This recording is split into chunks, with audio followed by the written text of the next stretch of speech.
ശരണ്യയെ കാണാൻ പോവാനായിട്ട് ബാലചന്ദ്രനോട് അനുവാദം വാങ്ങിക്കുകയാണ് അലീന. ആ കുട്ടിയുടെ കൂടെയാണ് ഞാൻ നിൽക്കുന്നത് എന്ന് ബാലചന്ദ്രനോട് അലീന പറയുന്നുണ്ട്. അലീന പോകാൻ താല്പര്യം കാണിക്കുമ്പോൾ ബാലചന്ദ്രൻ പറയുന്നുണ്ട് അവർ വാദിഭാഗമാണ്, നമ്മൾ പ്രതിഭാഗത്താണ് എന്ന് പറയുമ്പോൾ അലീന പറയുന്നുണ്ട് ഞാൻ ആ കുട്ടിയുടെ കൂടെയാണ് എന്ന് പറയുകയാണ്. അങ്ങനെ അലീന ശരണ്യയെ കാണാനായിട്ട് പോവുകയാണ്. ഒരു ഓട്ടോറിക്ഷയിലാണ് അലീന പോകുന്നത്. അവിടെ ഓട്ടോ വന്ന് ഇറങ്ങുന്ന സമയത്ത് അവിടെ ചുറ്റുപാടും നോക്കുന്നുണ്ട്. ഒരു കോളനി പോലെയുള്ള ഒരു സ്ഥലമാണെന്ന് അവൾക്ക് മനസ്സിലാവുകയാണ്. ടാറൊക്കെ പൊട്ടിപ്പൊളിഞ്ഞിട്ടുള്ള റോഡും അങ്ങനെയുള്ള ഒരു സ്ഥലമാണ്.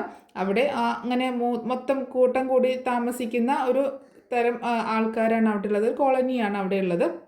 അങ്ങനെ ഓട്ടോക്കാരനോട് ഒന്ന് വെയിറ്റ് ചെയ്യണേ, ഞാനിപ്പോൾ വരാം എന്ന് പറഞ്ഞിട്ട് അങ്ങോട്ടേക്ക് നടക്കുകയാണ്. അപ്പോൾ ശരണ്യയുടെ വീട് ഏതാണെന്നൊന്നും അവൾക്ക് അറിയത്തില്ലല്ലോ. അവൾ അങ്ങനെ അങ്ങോട്ടേക്ക് നടക്കുന്നുണ്ട്.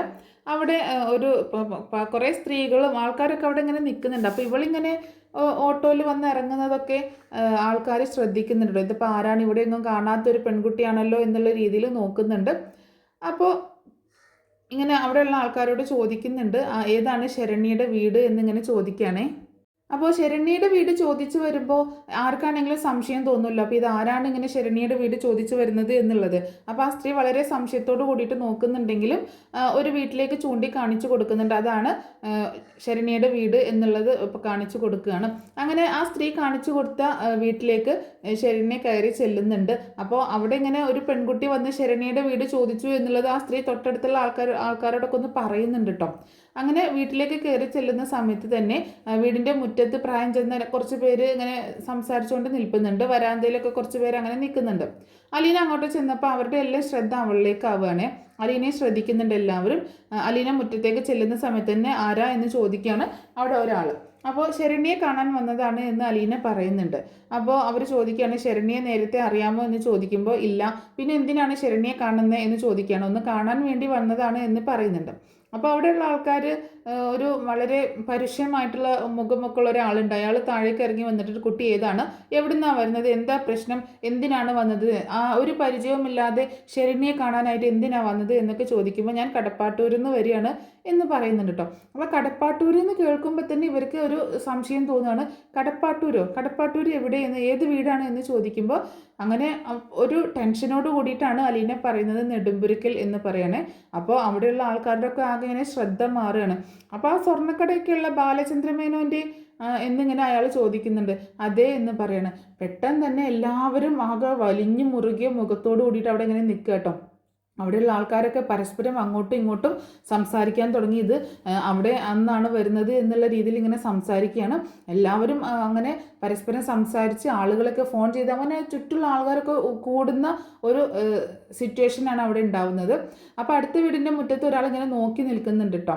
അപ്പോൾ ചേട്ടാ ഒന്ന് ഇങ്ങോട്ടേക്ക് ഓടി വന്നേ എന്ന് പറഞ്ഞിട്ട് ഇവിടുന്ന് ഒരാൾ വിളിച്ച് പറയണം. അങ്ങനെ അപ്പോൾ അടുത്ത വീട്ടിൻ്റെ മുറ്റത്തുള്ള ആൾ ഇപ്പുറത്തേക്ക് വരികയാണ്. അങ്ങനെ എല്ലാവരും കൂടി ഇങ്ങനെ അകത്തേക്ക് കയറുക കേട്ടോ. അപ്പോൾ അവരെല്ലാവരും കൂടി അതായത് ഇയാളുടെ അച്ഛനും ഈ ശരണ്യയുടെ അച്ഛനും അമ്മയും എല്ലാവരും ഉണ്ട്, സഹോദരനും ഒക്കെ ഉണ്ട്. ഇവരെല്ലാവരും കൂടെ ആകെ ഭയങ്കര ചർച്ചയാണ്. ഈ കുട്ടി ഏതാണ്, ഇവൾ എന്തിനാണ് ഇങ്ങോട്ട് വന്നത് എന്നൊക്കെയുള്ള കാര്യങ്ങൾ ഇങ്ങനെ സംസാരിക്കുകയാണ്. അങ്ങനെ എല്ലാവരും കൂടെ ഈ ഇവളുടെ അടുത്തേക്ക് വരികയാണ്, അലീനയുടെ അടുത്തേക്ക് വരികയാണ്. അതേ സമയത്ത് ശരണ്യയുടെ അമ്മയും അച്ഛനും കൂടെ പുറത്തേക്ക് വന്നിട്ട് എന്തിനാ ഇങ്ങോട്ടേക്ക് വന്നേ, ആരെ കാണാൻ വേണ്ടിയിട്ടാണ്, ഞങ്ങളുടെ മോളുടെ ജീവിതം നശിപ്പിച്ചിട്ട് അത് കണ്ട് രസിക്കാൻ വന്നിരിക്കുകയാണോ എന്നൊക്കെ ചോദിച്ച് അവർ രണ്ടുപേരും പൊട്ടിക്കരയാണ്. നീ നിൻ്റെ വീട്ടുകാരും ഒരിക്കലും ഗതി പിടിക്കത്തില്ലടി, നശിച്ചു പോകത്തേയുള്ളൂ എന്നൊക്കെ പറഞ്ഞിങ്ങനെ പ്രാങ്കിക്കൊണ്ടിരിക്കുക കേട്ടോ. അപ്പോൾ ആകെ വെള്ളിടി വീണ് നശിച്ചു പോകത്തേയുള്ളൂ, ഒരിക്കലും ഗുണം പിടിക്കത്തില്ലടി എന്നൊക്കെ പറയുന്നുണ്ട്. അങ്ങനെ പൊട്ടിക്കരഞ്ഞുകൊണ്ട് ആ സ്ത്രീ അകത്തേക്ക് പോവുകയാണ്. ശരണ്യയുടെ അമ്മ അകത്തേക്ക് പോകുന്നുണ്ട്. ശരണ്യയുടെ അച്ഛൻ പറയുന്നുണ്ട് ഈ മുറ്റത്ത് കാല് കുത്തിപ്പോകരുത്, ഇറങ്ങിപ്പോക്കോ, ഇറങ്ങിപ്പോവാനാണ് നിന്നോട് പറഞ്ഞത്, ഇവിടെ നിൽക്കണ്ട എന്നൊക്കെ പറഞ്ഞ് ആക്രോശിക്കുകയാണേ. എനിക്കൊന്ന് കണ്ടാൽ മതി, ഞാൻ പോയിക്കോളാം, ഞാൻ കണ്ടിട്ട് പൊക്കോളാം എന്ന് പറയണം. അപ്പോൾ അകത്തേക്ക് പോയ ആൾക്കാരൊക്കെ തിരിച്ചു വരികയാണ്. നിന്നെ ആരാടി ഇങ്ങോട്ടേക്ക് പറഞ്ഞയച്ചത്, നിൻ്റെ തന്തയും തള്ളയും കൂടിയിട്ടാണോടി, കൂട്ടത്തിൽ ഉള്ള ആൾക്കാരെ കൂടി ഇങ്ങനെ ഇവളോട് ഇങ്ങനെ സംസാരിച്ചുകൊണ്ടിരിക്കുക കേട്ടോ. അപ്പോൾ ആരും പറഞ്ഞയച്ചതല്ല, ഞാൻ തനിയെ വന്നതാണെന്ന് പറയണേ. പച്ച കള്ളമാണ് ഇവൾ പറയുന്നത്. അവരെല്ലാവരും കൂടി ഇവളെ ഏജൻറ്റായിട്ട് വിട്ടിരിക്കുകയാണ്, നിങ്ങളെ മോളെ സ്വാധീനിച്ച് കേസിൽ നിന്ന് തലയുരാനായിട്ട്. അങ്ങനെ പറയുമ്പോൾ അല്ല സത്യമായിട്ടും അങ്ങനെയല്ല, ഞാൻ അങ്ങനെ വന്നതല്ല, ഞാൻ എൻ്റെ ഇഷ്ടത്തിന് എനിക്ക് ശരണ്യെ ഒന്ന് കാണണം, അതിന് വേണ്ടിയിട്ട് ഞാൻ വന്നതാണ് എന്നിങ്ങനെ പറയണം. അപ്പോൾ അടുത്ത വീട്ടിലുള്ള ആൾക്കാരൊക്കെ കൂടി ഇങ്ങനെ കൂടി വരിക കേട്ടോ. അപ്പോൾ ഇങ്ങനെ ഒരു പ്രശ്നം, ഒന്നാമത് ഈ വീട്ടിലേക്ക് എല്ലാവരുടെയും ശ്രദ്ധയുണ്ട്, പിന്നെ ഇവിടെ ഇങ്ങനെ ഒച്ചപ്പാടും വളം കേൾക്കുമ്പോൾ ഓരോരുത്തരും ഇങ്ങനെ വരികയാണ്. അപ്പോൾ എല്ലാവരും ആൾക്കാരും ഇങ്ങനെ കൂടി നിൽക്കുന്നുണ്ട് കേട്ടോ. അപ്പോൾ ശരണ്യയുടെ കൂട്ടബലാത്സംഗം നടത്തിയ ഒരുത്തിൻ്റെ വീട്ടിൽ നിന്ന് ഒരു പെണ്ണ് വന്നിരിക്കുന്നു. അപ്പോൾ ഇങ്ങനെ ഒരു വാർത്തയാണ് അവിടെ മൊത്തം പരക്കുന്നത്. അവളെ വെറുതെ വിടരുത്, ഒന്ന് പരിശോധിച്ചു നോക്കിക്കുക, വല്ല വിഷസൂചിയും കയ്യിലുണ്ടോയെന്ന്. ശരണ്യനെ കൊല്ലാൻ അയച്ചതായിരിക്കും ഇവളെ, ആള് ചത്താ പിന്നെ മറ്റവന്മാർക്ക് പേടിക്കണ്ടല്ലോ എന്നൊക്കെ ആൾക്കാർ ഇങ്ങനെ പറഞ്ഞുകൊണ്ടിരിക്കുകയാണ്. ആൾക്കൂട്ടം ഇങ്ങനെ പെരുകുന്നത് കണ്ട് അലീന പിന്തിരിഞ്ഞ് പോവാനായിട്ട് നടക്കുക കേട്ടോ. വിടരുത് അവളെ, ആരും അങ്ങനെ അങ്ങനെ അട്ടഹസിച്ച് ഇങ്ങനെ പറയാണ്. അവളെപ്പോലെ ഒരുത്തിയാണ് ഈ വീടിനകത്ത് നാണവും മാനവും നശിച്ച് കിടക്കുന്നത്, അങ്ങനെയൊക്കെ ഇങ്ങനെ പറയണം. അപ്പോൾ ഇനി അവളെ വിടരുത്, അവളെ നമുക്ക് കൊല്ലണം എന്നൊക്കെയുള്ള രീതിയിൽ ആക്രോശിക്കുകയാണ്. അപ്പോൾ ഒരാൾ വന്നിട്ട് നിക്കടി അവിടെ എന്ന് പറഞ്ഞുകൊണ്ട് ഇങ്ങനെ അലറുകയാണ്. പെട്ടെന്ന് അലീന നിന്ന് പോവുക കേട്ടോ. അപ്പോൾ ഒരു പോക്കിരിയെ പോലെ, അതായത് ഒരു ഗുണ്ടയെ പോലെ തോന്നിക്കുന്ന ഒരാൾ വന്നിട്ട് തട്ടിക്കയറി നീ എന്തിനാടി ഇവിടെ വന്നത്? ഞാൻ പറഞ്ഞല്ലോ ശരണ്യെ കാണാൻ വേണ്ടിയിട്ടാണ്. അതെന്തിനാണെന്നാണ് ചോദിച്ചത്. അലീന മറുപടി പറയാതെ പിന്തിരിഞ്ഞതും കയ്യിൽ അയാൾ കയറി പിടിക്കുക കേട്ടോ. തൻ്റെ കയ്യിൽ പിടിച്ചിരിക്കുന്ന ആളെ നോക്കിയിട്ട് എന്നെ ഉപദ്രവിക്കരുത്, കയ്യിൽ നിന്ന് വിട് എന്ന് പറയുമ്പോൾ കൊടുക്കട അവളുടെ ചെകിടത്തൊരെണ്ണം എന്ന് വേറെ ആരോ വിളിച്ച് പറയണം. അപ്പോൾ ആരോ അങ്ങനെ പറഞ്ഞതും അലീനയുടെ മുഖത്ത് അടി വീണതും ഒപ്പായിരുന്നു കേട്ടോ. അലീന ഒന്ന് വേച്ചു പോവുകയാണ്. എന്നിട്ട് അവളുടെ കഴുത്തിൽ പിടിച്ച് തള്ളുകയാണ് മറ്റൊരാൾ. അങ്ങനെ അവളുടെ ഡ്രസ്സൊക്കെ ഷോളൊക്കെ പിടിച്ച് വലിക്കുന്നുണ്ട്. അപ്പോൾ എവിടെ അവൾ എന്നൊക്കെ ചോദിച്ചുകൊണ്ട് വേറെ ആൾക്കാർ ഇങ്ങനെ വരികയാണ്. അപ്പോൾ ആൾക്കാരെന്ന് പറഞ്ഞാൽ ഇങ്ങനെ കൂട്ടം കൂടി അവിടെ ആണുങ്ങളും പെണ്ണുങ്ങളും ഒക്കെ കൂടി അലീനയുടെ നേരേക്ക് വരിക കേട്ടോ. അലീനയെ തലങ്ങും വെല്ലങ്ങും അടിക്കുന്നുണ്ട്, വഴക്ക് പറയുന്നുണ്ട്, ഒരുപാട് മോശമായിട്ട് പറയുന്നുണ്ട്, അങ്ങനെയൊക്കെ ചെയ്യുന്നുണ്ട് കേട്ടോ. കയ്യിൽ കിട്ടിയത് വെച്ചിട്ട് അലീന അടിക്കാനൊക്കെ തുടങ്ങണം. കൊല്ലട അവളെ എന്നൊക്കെ പറഞ്ഞുകൊണ്ടാണ്. അപ്പോൾ ഓടി വന്ന ആൾക്കാരെ കൂടി ഇങ്ങനെ അലറിയും കൊണ്ടാണ് പറയുന്നത്. അലീന ഒന്ന് വീണു പോവാണ്. പെട്ടെന്ന് തന്നെ നെറ്റിയിലും കണ്ണിൽ നിന്നൊക്കെ ചോരൊലിച്ച് കണ്ണൊക്കെ കലങ്ങി പോകുന്നുണ്ട്. താഴേക്ക് അവളൊന്ന് വേച്ച് പോവുകയാണ്.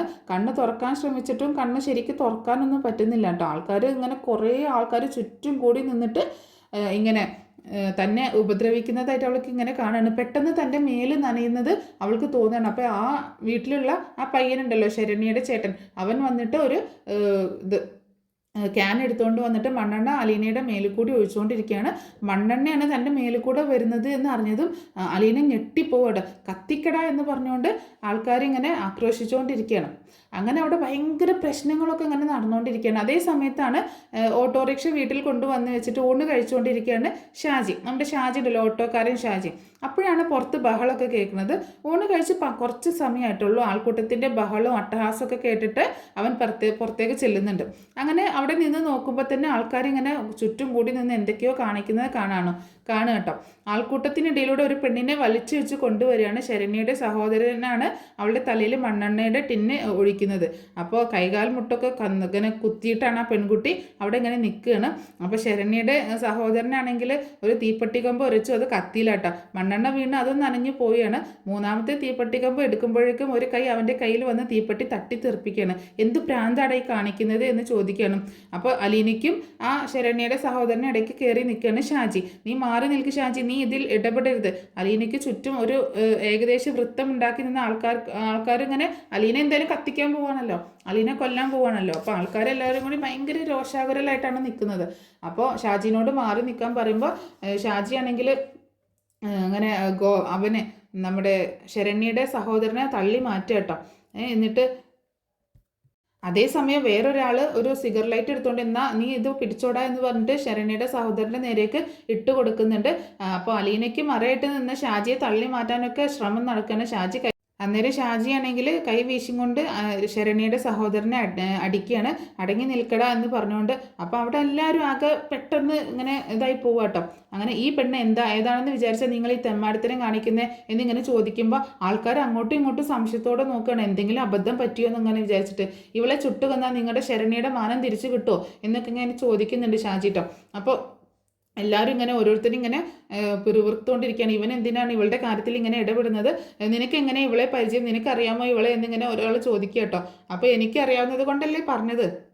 മാർക്കറ്റിലെ ഓട്ടോറിക്ഷ സ്റ്റാൻഡിൽ ഓടുന്ന ഓട്ടോയാണ് ഷാജീനേത്. അത് നമ്മൾ നേരത്തെ കണ്ടതാണ്. അപ്പോൾ അലീന മാർക്കറ്റിൽ നിന്ന് അരിയും സാധനങ്ങളൊക്കെ ഇങ്ങനെ കരുണാലയത്തിൽ കൊണ്ടുപോയി കൊടുത്തതൊക്കെ ഷാജിയുടെ ഓട്ടോയിലാണല്ലോ. അപ്പോൾ ആ കാര്യങ്ങളൊക്കെ ഷാജിക്ക് അറിയാം. അപ്പോൾ അങ്ങനെയൊക്കെ പറയുന്നുണ്ട് കേട്ടോ. അപ്പോൾ ആ കൂട്ടത്തിലുള്ള ആൾ ഇങ്ങനെ പറയുന്നുണ്ട്, ഇവള് ആ ബാലചന്ദ്ര മേനോന്റെ മകളാണ്, ശരണ്യെ സ്വാധീനിച്ച് ആ സഹോദരനെ രക്ഷിക്കാൻ വേണ്ടിയിട്ടാണ് ഇവൾ ഇങ്ങോട്ടേക്ക് വന്നത് എന്നിങ്ങനെ വിളിച്ച് പറയാണ്. അപ്പോൾ ഷാജി പറയുന്നുണ്ട്, നിങ്ങൾ ഇത് എന്തറിഞ്ഞിട്ടാണ് പറയുന്നത്, ഇവള് അയാളുടെ മകളൊന്നുമില്ല, ഇവൾ ആ വീട്ടിലെ വേലക്കാരിയാണ് എന്ന് പറയട്ടെ. അത് കേട്ടതും അവിടെയുള്ള ആൾക്കാരെ കൂടി ഇങ്ങനെ ഞെട്ടിത്തരിച്ച് നിൽക്കുകയാണ്. വേലക്കാരിയോ? അതെ, അവിടുത്തെ വേലക്കാരിയാണ് ഇവൾ, ഇവളെ എനിക്കറിയാം, ഇവൾക്ക് മാസം മാസം കിട്ടുന്ന ശമ്പളത്തിൽ നിന്ന് ഇവൾ മിച്ചം വെക്കുന്ന പൈസ കൊണ്ട് അനാഥാലയങ്ങളിലേക്ക് സാധനങ്ങൾ വാങ്ങിച്ചു കൊടുക്കും, അത് എൻ്റെ ഓട്ടോയിലാണ് ഞാൻ കൊണ്ടുപോകുന്നത് എന്നിങ്ങനെ പറയുമ്പോൾ ആൾക്കാരെ കൂടി അലീനയെ പകച്ചിങ്ങനെ നോക്കുക കേട്ടോ. ബാലചന്ദ്രൻ്റെ മകളാണ് എന്നുള്ള രീതിയിലാണ് അവളോട് ഇങ്ങനെ പെരുമാറിയത്. അപ്പോൾ ആകെ അവശതയായിട്ട് ഇരിക്കുകയാണ് അലീന. അപ്പോൾ ആൾക്കാർ ഇനി എന്ത് ചെയ്യണമെന്നറിയാതെ ആകെ അന്തം വിട്ട് നിൽക്കുക കേട്ടോ.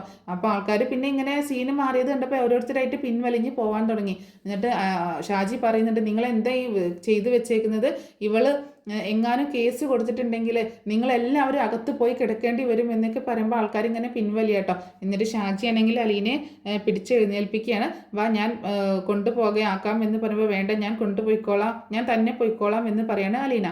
ഞാനല്ലേ പറഞ്ഞത് വരാൻ എന്ന് പറഞ്ഞുകൊണ്ട് ഷാജി അലീനയുടെ കൈ പിടിച്ചുകൊണ്ട് ഷാജിയുടെ വീട്ടിലേക്ക് കൊണ്ടുപോവാണ്. അങ്ങനെ വീട്ടിലേക്ക് കൊണ്ടുപോയിട്ട് സഹോദരിയോട് പറയുന്നുണ്ട് ബാത്റൂമൊക്കെ കാണിച്ചു കൊടുക്കുക, ഡ്രസ്സും കൊടുക്കുക എന്നൊക്കെ പറയണം. അങ്ങനെ ഷാജിയുടെ സഹോദരിയാണെങ്കിൽ അലീനയ്ക്ക് ബാത്റൂം കാണിച്ചു കൊടുക്കണം, എന്നിട്ട് ഡ്രസ്സൊക്കെ എടുത്ത് കൊടുക്കുന്നുണ്ട്.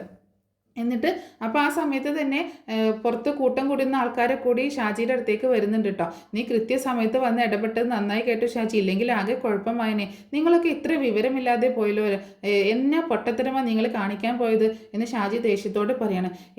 എന്ന് പറഞ്ഞ ഷാജി, എല്ലാവരും വിഷം കയറിയ പാമ്പിനെ പോലെ ചീറ്റിക്കൊണ്ട് നിൽക്കല്ലേ, നമ്മുടെ ശരണ്യനെ നശിപ്പിച്ചതിൻ്റെ പെങ്ങളാണ് വന്നിരിക്കുന്നതെന്നല്ലേ എല്ലാവരുടെയും വിചാരം. ആ വീട്ടിൽ നിന്ന് ആരെ കിട്ടിയാലും കൊല്ലാനുള്ള ദേഷ്യത്തിൽ നിൽക്കുമ്പോൾ വീണ്ടും വിചാരം ഉണ്ടോ ആർക്കെങ്കിലും, കത്തിച്ച് കളഞ്ഞേനെ എല്ലാവരും കൂടെ എന്ന് പറയണം. എന്നിട്ട് എവിടെ പോയി വിളിക്കും, കൊലപാതകത്തിന് ഉത്തരം പറയേണ്ടി വരില്ലയോ. ഇതൊക്കെ ആ നേരത്ത് ആരോർക്കുന്നു, ബാധ കയറിയ പോലെ നിൽക്കുമല്ലേ എല്ലാവരും. ആ പെങ്കൊച്ച് എന്തെങ്കിലും ചോദിക്കുമ്പോൾ കുളിമുറിയിൽ കയറ്റിയിരിക്കുകയാണ്, കുളിക്കുകയാണ്, ഡ്രസ്സ് അതിന് നല്ലപോലെ എന്തൊക്കെയോ പരിക്ക് പറ്റിയിട്ടുണ്ട്, ഡ്രസ്സൊക്കെ കീറിപ്പോയില്ലേ, മണ്ണെണ്ണ നാറിയിട്ട് അടുത്ത് നിൽക്കാൻ വയ്യ, നിങ്ങളൊക്കെ എന്നാ മനുഷ്യരാ. എത്ര പറഞ്ഞിട്ട് ഷാജിക്ക് ദേഷ്യം മാറുന്നില്ല കേട്ടോ. അങ്ങനെ കുറച്ച് സമയത്തിന് ശേഷം ഷാജിയുടെ സഹോദരി അലീനയെ വരാന്തയിലേക്ക് കൊണ്ടുവരികയാണ്. അവൾ കുളിച്ച് വേഷമൊക്കെ മാറിയിട്ടോ. അങ്ങനെ മുഖത്ത് ഇങ്ങനെ അങ്ങങ്ങ് മുറിവൊക്കെ ഉണ്ട്. കഴിക്കാൻ വല്ലതും കൊടുത്തോന്ന് ഷാജി ചോദിക്കുമ്പോൾ ഇല്ല എന്ന് പറയണം. അന്നേരം അലീന പറയുന്നുണ്ട് എനിക്കൊന്നും വേണ്ട എന്ന് പറയുമ്പോൾ ഷാജി പറയണം, അങ്ങനെ പറഞ്ഞാൽ എങ്ങനെയാണ്, കയറി വാ, ഞാനാണെങ്കിൽ ചോറ് പകുതിയെ കഴിച്ചിട്ടുള്ളൂ എന്ന് പറഞ്ഞിട്ട് അലീനയെ അകത്തേക്ക് കൊണ്ടുപോയിട്ട് ഭക്ഷണമൊക്കെ എടുത്ത് കൊടുക്കുകയാണ്. അങ്ങനെ അവിടെ ഇരുന്നിട്ട് ഭക്ഷണം കൊടുക്കാൻ പറയണം. അലീന പറയുന്നുണ്ട് എനിക്ക് വേണ്ടാന്ന് പറയുമ്പോൾ അതൊക്കെ ഭംഗിക്ക് വേണ്ടിയിട്ട് പറയണം, ഞാനും അങ്ങനെയൊക്കെ പറയും, എന്നാലും കഴിക്കും എന്ന് പറഞ്ഞിട്ട് അലീനയ്ക്കും ഭക്ഷണം വിളമ്പിയിട്ട് കഴിക്കാൻ പറയണം. അങ്ങനെ അലീന ആഹാരം കഴിക്കാനും ഇങ്ങനെ എല്ലാവർക്കും കൊടുക്കാനൊക്കെ ഉള്ള ഉത്സാഹം മാത്രം പോരാ, മറ്റുള്ള ഇല്ലാത്തവർക്ക് കൊടുക്കാനൊക്കെ ഉള്ള ഉത്സാഹം ഉണ്ടല്ലോ, അത് മാത്രമൊന്നും പോരാ. ഒരു നേരത്തെ ആഹാരം കിട്ടിയാൽ കഴിക്കാനും പഠിക്കണം എന്നൊക്കെ പറയുന്നുണ്ട്. അലീന പെട്ടെന്ന് ഇടത് കൈത്തണ്ടിലേക്ക് മുഖം ചായച്ച് വിങ്ങി കരയാട്ടോ. ഷാജിക്ക് വല്ലാതെ ആവുകയാണ്. നീ ഒന്നും മിണ്ടാതിരിക്കണം, അത് കഴിക്കട്ടെ എന്ന് പറഞ്ഞ് ഷാജീനെ അമ്മ ശാസിക്കുന്നുണ്ട്. അങ്ങനെ ശരണ്യെ കാണാൻ വന്നതാണ് എന്നുള്ളത് കാര്യം അലീന പറയുന്നുണ്ട് കേട്ടോ. എന്തിനാണ് ഇങ്ങോട്ടേക്ക് വന്നത് എന്ന് ചോദിക്കുമ്പോൾ, ശരണ്യനെ കാണുന്നത് എന്തിനാന്ന് ചോദിക്കുമ്പോൾ ആ വീട്ടിലെ പയ്യനെ കേസിൽ നിന്ന് രക്ഷിക്കണമെന്ന് പറയാനാണോ എന്ന് ചോദിക്കുകയാണ്. അങ്ങനെ ഞാനൊരിക്കലും ആവശ്യപ്പെടില്ല, പിന്നെ എന്തിനാണ് ഇങ്ങോട്ടേക്ക് വന്നത് എന്ന് ചോദിക്കുക കേട്ടോ. അപ്പോൾ ഇവിടെ ആരെയും കയറ്റാറൊന്നുമില്ല എന്നൊക്കെ പറയുന്നുണ്ട്. ആ വീട്ടിൽ ജോലിക്കാരിയാണെങ്കിലും അങ്ങനെയെങ്കിലും പറഞ്ഞുകൂടായിരുന്നു, അവിടുത്തെ പെണ്ണാണെന്ന് വിചാരിച്ചിട്ടില്ല എല്ലാവരും കൂടി തല്ലാനും കൊല്ലാനും വന്നത്, ഞാൻ ഇങ്ങനെയൊന്നും വിചാരിച്ചില്ല എന്ന് അലീന പറയുന്നു. വിചാരിക്കണം, മനുഷ്യരെല്ലാവരും ഒരുപോലെയൊന്നുമല്ല എന്നൊക്കെ പറയുന്നുണ്ട്. അങ്ങനെ ഇങ്ങനെ സംസാരിച്ചുകൊണ്ടിരിക്കുകയാണ്. അങ്ങനെ ഭക്ഷണമൊക്കെ കഴിക്കുന്നുണ്ട്. അതിനൊക്കെ ശേഷം ഞാൻ പോവുകയാണ് എന്ന് പറയുമ്പോൾ ഞാൻ കൊണ്ടുപോയി ആക്കി തരാം എന്ന് പറയുമ്പോൾ വേണ്ട, ഞാൻ പൊക്കോളാം എന്ന് പറയും, ഞാൻ വന്ന ഓട്ടോ റോഡിൽ കിടപ്പുണ്ട് എന്ന് പറയാണ്. അങ്ങനെ എന്നാലും സാരമല്ല ഇതിലേക്ക് കയറിക്കോ എന്ന് പറഞ്ഞിട്ട് ഷാജിയുടെ ഓട്ടോയിലേക്ക് കയറിയിട്ട് തന്നെ അലീന വന്ന ഓട്ടോൻ്റെ അടുത്തേക്ക് കൊണ്ടാക്കുന്നുണ്ട്. പക്ഷെ അവിടെ എത്തുമ്പോൾ ആ ഓട്ടോ ഉണ്ടാവില്ല കേട്ടോ. അപ്പോൾ ഷാജി പറയാണ് ഇനി അയാളെ കൂടി തല്ലിക്കൊന്നെങ്കിലും എന്ന് കരുതിയിട്ട് അയാൾ ഇവിടുന്ന് സ്ഥലം വിട്ടതാവും എന്ന് പറയണം. അങ്ങനെ അലീനെ അവിടെ നിന്ന് രക്ഷിച്ചു കൊണ്ടുപോവുകയാണ് ഷാജി. ഭയങ്കര പ്രശ്നങ്ങളൊക്കെയാണ് അവിടെ ഉണ്ടാവുന്നത് കേട്ടോ. അപ്പോൾ അങ്ങനെ ഷാജിയുടെ ഓട്ടോയിലാണ് അലീന കടപ്പാട്ടൂർ വീട്ടിൽ തിരിച്ചെത്തുന്നത്. അങ്ങനെ അലീന പറയുന്നുണ്ട്, പോവല്ലേ കേട്ടോ, ഞാൻ കാശ് എടുത്തിട്ട് വരാം എന്ന് പറയുമ്പോൾ ഷാജി ദേഷ്യപ്പെടുകയാണ്. നിന്നെ ജീവൻ രക്ഷിച്ചതിനുള്ള കൂലി നിനക്ക് തരാൻ പറ്റുമോ എന്ന് ദേഷ്യത്തോടെ ചോദിക്കുക കേട്ടോ. ഞങ്ങളും മനുഷ്യരാണ്, അല്ലാതെ നിന്റെ ഈ ഒരു കാശ് എനിക്ക് വേണ്ട എന്നൊക്കെ പറഞ്ഞിട്ട് ദേഷ്യപ്പെട്ട് സംസാരിക്കണം. അപ്പോൾ അലീനയ്ക്ക് മനസ്സിലാവുകയാണ്, ശാസനയെ ഷാസിനെയാണെന്ന് മനസ്സിലാവുകയാണ്. ഷാജി അവിടെ നിന്ന് പോകുന്നുണ്ട്. അങ്ങനെ അലീന വീട്ടിലേക്ക് കയറുമ്പോൾ കൃഷ്ണമോളാണെങ്കിൽ എന്ത് പറ്റി ചേച്ചി, ചേച്ചി പോകുമ്പോൾ ഇട്ട ചുരിദാറല്ലല്ലോ ഇത്, ചേച്ചിയുടെ മേലെ മണ്ണെണ്ണയുടെ സ്മെല്ലുണ്ടല്ലോ, എന്താ പറ്റിയത് എന്നൊക്കെ ചോദിക്കുമ്പോൾ ഒക്കെ ഞാൻ പറയാം, പക്ഷെ നീ അച്ഛനോട് പറയരുത് എന്ന് പറഞ്ഞിട്ട് അലീന അകത്തേക്ക് കയറുകയാണ്. രാത്രിയിൽ ബാലചന്ദ്രൻ വീട്ടിലെത്തുന്ന സമയത്ത് അലീന മടിച്ചാണ് ബാലചന്ദ്രൻ്റെ അടുത്തേക്ക് ചെല്ലുന്നത് കേട്ടോ. അപ്പോൾ ബാലചന്ദ്രന് ഭക്ഷണം ലെമൺ ടീ ആയിട്ട് ചെന്നതാണ്. അപ്പോൾ അലീന ചെല്ലുന്ന സമയത്ത് അലീനയുടെ മുഖം കണ്ടിട്ട് ബാലചന്ദ്രൻ ഞെട്ടിപ്പോണ്, ഇത് എന്ത് പറ്റിയതാ എന്ന് ചോദിക്കുന്നുണ്ട്. അപ്പം മുഖത്ത് ബാൻഡേജൊക്കെ ഒട്ടിച്ചിട്ടുണ്ടായിരുന്നു. അലീന ഹോസ്പിറ്റലിലൊക്കെ പോയിട്ട് അതൊക്കെ ഇളക്കി കളഞ്ഞേക്കാണ് ബാലചന്ദ്രൻ ഞെട്ടണ്ടെന്ന് വിചാരിച്ചിട്ട്.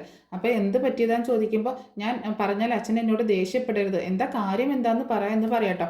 അപ്പോൾ ഇങ്ങനെയൊക്കെയാണ് സംഭവിച്ചത് എന്നിങ്ങനെ പറയുന്നുണ്ട്. ശരണ്യയുടെ വീട്ടിൽ പോയപ്പോൾ ഉണ്ടായ സംഭവങ്ങളാണ്, ഒരു അടിപിടി ഉണ്ടാക്കിയതാന്നൊക്കെ പറയുമ്പോൾ ബാലചന്ദ്രൻ ദേഷ്യപ്പെടുകയാണ്. ഇതുകൊണ്ടാണ് ഞാൻ തന്നെ പോകണ്ടെന്ന് പറഞ്ഞത്, ഗോവർദ്ധനെ കൂട്ടാൻ പറഞ്ഞത് കേട്ടില്ല, അഹങ്കാരി, അങ്ങനെ എന്തെങ്കിലുമൊക്കെ സംഭവിച്ചാൽ ആര് സമാധാനം പറയും, ഞാനിവിടെ പിടിച്ചു വെച്ചേക്കുന്നതല്ലേ എന്നൊക്കെ ഇങ്ങനെ പറയുമ്പോൾ ബാലചന്ദ്രൻ പറയുമ്പോൾ അലീന പറയുന്നുണ്ട്, ആരോടും അച്ഛൻ സമാധാനം പറയേണ്ടി വരത്തില്ല, ഞാൻ അനാഥയാണ് എന്നുള്ള രീതിയിലാണ് പറയുന്നത്. ആരോടും പറയേണ്ടി വരില്ല അല്ലേ, പിന്നെ ഞാൻ ആരാണ് നിനക്ക് ആരുമില്ല അല്ലേ എന്നൊക്കെ ചോദിച്ച് ഇങ്ങനെ സങ്കടപ്പെട്ടും ദേഷ്യപ്പെട്ടും ഇങ്ങനെ സംസാരിക്കുമ്പോൾ ഞാൻ അങ്ങനെ പറഞ്ഞതല്ല, അച്ഛൻ ദേഷ്യപ്പെട്ടപ്പോൾ ഞാൻ അങ്ങനെ പറഞ്ഞു പോയതാണ്, അച്ഛൻ ലെമൺ ടീ കുടിക്കുക എന്ന് പറഞ്ഞിട്ട് കൊടുക്കുമ്പോൾ വാങ്ങുന്നില്ല കേട്ടോ.